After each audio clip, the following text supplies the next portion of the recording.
ሰላም ስንቶቻችሁ ያልጠፋ ነው ከእግዚአብሔር ምሕረት የተነሳ ነው የሚለውን ቃል ታውቁታላችሁ? እንዘምረዋለን እናውቀዋለን በደንብ። ግን ይሄ የሚገኘው የሰቆቃ መጽሐፍ ውስጥ ነው። ሰቆቃወ ኤርምያስ ውስጥ ነው የሚገኘው። ይሄ የሰቆቃወ ኤርምያስ መጽሐፍ የተጻፈው በግጥም እንደሆነ አምስት ግጥሞች ተሰብስበው እንደሆነ እነዛ ግጥሞችም የተጻፉበት ጊዜ እስራኤላውያን በባቢሎን እጅ በወደቁበት ጊዜ እግዚአብሔር ስለ ኃጢአታቸው ብዙ ጊዜ ሲያጠፉ አሳልፎ ይሰጣቸዋል፣ ከዛ ደግሞ ይመለሳሉ። እንደዛ አይነት ነበራቸው፣ ልምዳቸው እንደዛ ነበረ። እስራኤላውያን እግዚአብሔር ሕዝብ ቢሆኑ የእግዚአብሔርን ምሕረት ያዩ ቢሆኑ የእግዚአብሔርን ፍቅር እንደነሱ የጠገበ ያየ የቀመሰ ባይኖርም ግን ደግሞ ልምድ ነበራቸው እግዚአብሔርን የማሳዘን የመበደል እና ይሄ የሆነው በባቢሎን እጅ ታልፎ በተሰጡበት ጊዜ ነው። ይሄ የሆነው ልክ ይሄ መከራ ሲመጣባቸው ልክ እንደ ኢዮብ ላይ እንደመጣው መከራ ምን አጥፍቼ እንደሆነ እንኳን አላውቅም፣ ለምን ይሄ እንደደረሰብኝ አላውቅም በሚያሰኝ አይነት ሳይሆን ያውቁ ነበር፣ በደንብ ያውቃሉ ምን እንዳደረጉ፣ ምን እንደበደሉ፣ ምን እንዳጠፉ። ይሄ ለምን እንደሆነ የሚያውቃሉ። እግዚአብሔር እጅ ከብዳብናለች፣ ከብዶብናል ነው የሚለው ጸሐፊው። እንደ ሀገር ቢሆንም መከራው የመጣው ግን ሀገራዊ መከራም ቢሆን አንድን ሰው በግል ደግሞ አፌክት የሚያደርገውን አይነት ምስል በሚሰጠን መልኩ ነው የተጻፈው እና ጠጠር ያለ መከራ፣ በቃ በጣም አሰቃቂ መከራ ነው ያለበት፣ ሀዘን አለበት፣ ብዙ ወገኖቻቸውን የማጣት ረሃብ አለበት፣ አካላዊ ረሃብ፣ ምግብ የሚበላ የሌለበት አይነት ድርቅ እንደማለት፣ ህመም አለበት፣ ቁርበቴን አደረጋት አጥንቴን ሰበርክ ምናምን የሚል እንደዛ አይነት ሀዘን እና ጉዳት፣ ህመም፣ ፔን አለው። እንደገና ደግሞ ኢሞሽናልም የሆነ ጉዳት አለው። ሀፍረት አለበት። ሀፍረት በጣም በቃ ጠላቶቻቸው ይሳቁባቸው፣ የተሳለቁባቸው፣ እንደውም ከበሮ አንስተው የዘፈኑባቸው ነው። ለወትሯቸው እነሱ ነበሩ ጠላቶቻቸው ላይ እግዚአብሔር ተዋጋልን አሸነፈልን ብለው ከበሮ የሚያነሱት። አሁን እነሱ ላይ የሚዘፈንበት፣ እነሱ ላይ የሚሳቅበት፣ የሚቀለድበት ጊዜ ነው። አፍረዋል፣ በጣም አንገታቸውን ደፍተዋል። የሚመኩባት ከተማቸው ኢየሩሳሌም ፈርሳለች፣ ምንም አልቀራቸውም፣ ተዋርደዋል።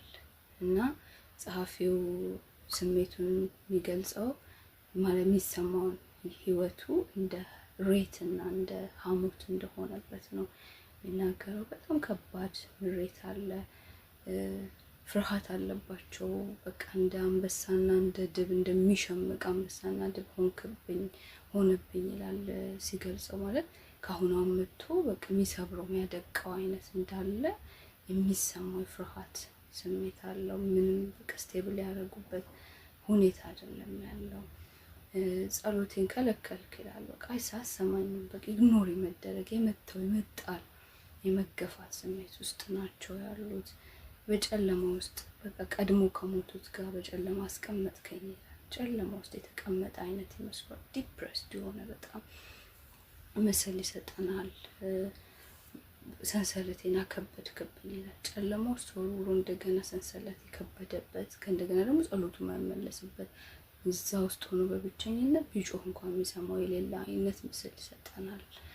እና ለዛ ነው በግጥም መጽሐፉ ሜንሽን ያደረኩት። ምክንያቱም በቃ ግጥም የምንመስልበትን ይሄ እንዴት ነው ምናባዊ እይታ ይሰጠናል በደንብ። እና እንደዛ በደንብ ሰቆቃውን መከራውን እንድናየው አድርጎ በደንብ ያስቀምጠው። ከባድ ሰቆቃ ነው፣ ከባድ ነው፣ መከራ ነው ያለባቸው የነበሩበት ሁኔታ እና ያውቁታል። በደላችን ነው ብለው አምነዋል። ግን ምዕራፍ 3 ቁጥር 21 ላይ ሲመጣ ያን ሁሉ ካለ በኋላ ይህችን በልቤ ያኖራለሁ፣ ስለዚህ ታገሳለሁ። ለምታገስ ያበቃው ነገር ምንድነው? ለአንብበው እኔ የማነበው መጽሐፍ ቅዱስ በቀላል አማርኛ የተተረጎመው መጽሐፍ ነው። ለሁሉም ሰው ይገባል። የሆነም ይህን አንድ ነገር በማስብበት ጊዜ በተስፋ እሞላለሁ። ይኸውም ሳንጠፋ የቀረ ነው፣ እግዚአብሔር ምሕረት ከቶ የማያቋርጥና ፍቅሩም ዘላለማዊ ስለሆነ ነው። እነርሱ በየማለዳው ይታደሳሉ። ስለዚህ አንተ ታማኝነት ታላቅ ነው። የእኔ አለኝታ እግዚአብሔር ስለሆነ እርሱን ብቻ ተስፋ አደርጋለሁ። በሚያልፉበት እያለፉ በዛ ሁኔታ ውስጥ ሆነው ተስፋ ግን እግዚአብሔር ነው።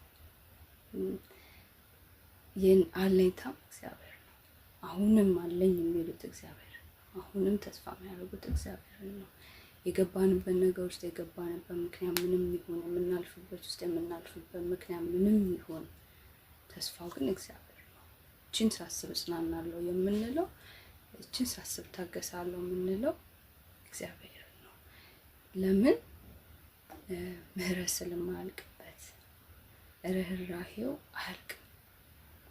አሁንስ በቃኝ ትዕግስት ያለቀ አይልም እንደ ሰው ራርቶ በቃ አሁን ቆረጠልኝ አንጀቴ እንደሚለው እንደ ሰው አይደለም።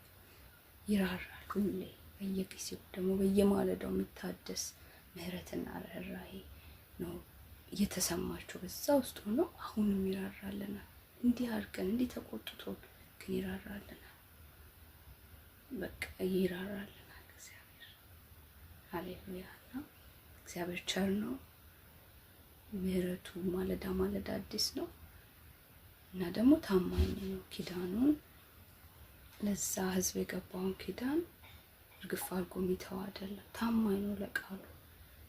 እየቀጣቸው እየመከራቸው እያጽናናቸው አባበልኳት ይላል እስራኤልን። እግዚአብሔር አባብሎ በቃ ነው የመራቸው፣ በህይወት ያኖራቸው በዛ ሁሉ ዘመን ውስጥ። ከዛም ደግሞ እኛ ያገኘው እኛም ያውንን በክርስቶስ የዳንን አምነን ደግሞ ወደ ቤቱ የመጣን ከዛ ደግሞ እንደገና ኪዳን ውስጥ ገባን። የአብርሃም ኪዳን ውስጥ ያለን በዛው አይነት መንገድ ስንሄድ እንገኛለን። ግን የእግዚአብሔር ጸጋ ሁሌ አለ፣ የእግዚአብሔር ምህረት ሁሌ አለ፣ የእግዚአብሔር ቸርነት ሁሌ አለ።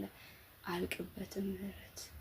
እና ዛሬ ሪማይንድ ላረጋችሁ የምፈልገው በዚህ አይነት ሰቆቃ ውስጥ ሆኖ ሰው ተስፋን ያደረገው እግዚአብሔርን አሁንም ያየው እግዚአብሔርን ነው። እኛም አሁንም የምናየው እግዚአብሔርን ነው።